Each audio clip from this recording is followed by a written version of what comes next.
Wangari's Trees of Peace, a true story from Africa, written by Jeanette Winter.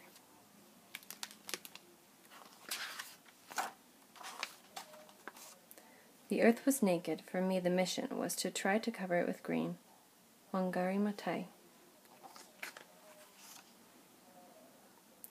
Wangari lives under an umbrella of green trees in the shadow of Mount Kenya in Africa. She watches the birds in the forest where she and her mother go to gather firewood for cooking. And she helps harvest the sweet potatoes, sugarcane, and maize from the rich soil. Wangari shines in school, and when she grows tall like the trees in the forest, she wins a scholarship to study in America.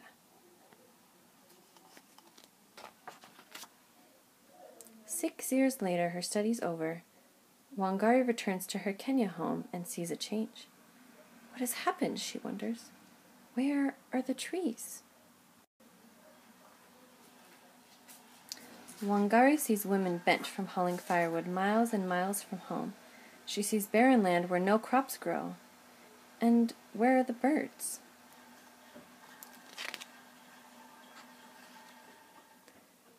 Thousands of trees have been cut down to make room for buildings, but no one planted new trees to take their place.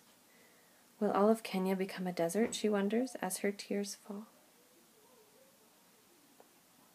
Wangari thinks about the barren land.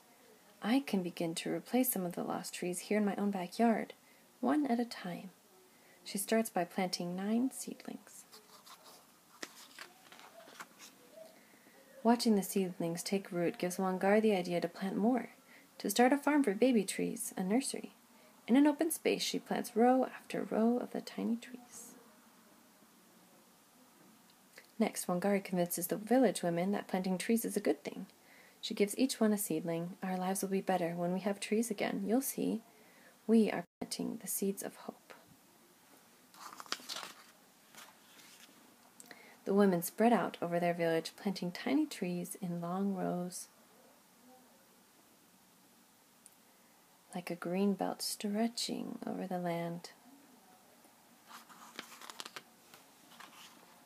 The government laugh. Women can't do this, they say.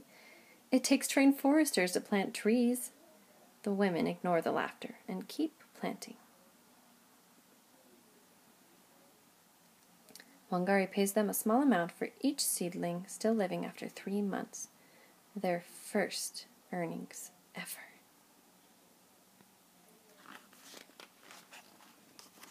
Word travels like wind rustling through leaves about the green returning to Wangari's village. Soon other women in other villages and towns and cities in Kenya are planting long rows of seedlings too.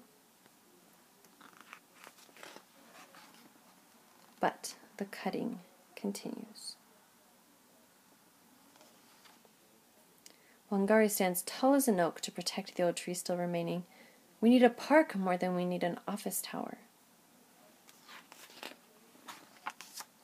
The government men disagree.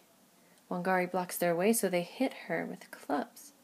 They call her a troublemaker and put her in jail. And still she stands tall. Right is right, even if you're alone.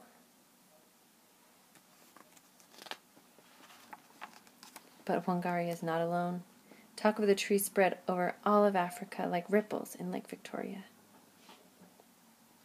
More women hear the talk and plant even more seedlings in longer and longer rows. The seedlings take root and grow tall until there are over 30 million trees where there were none.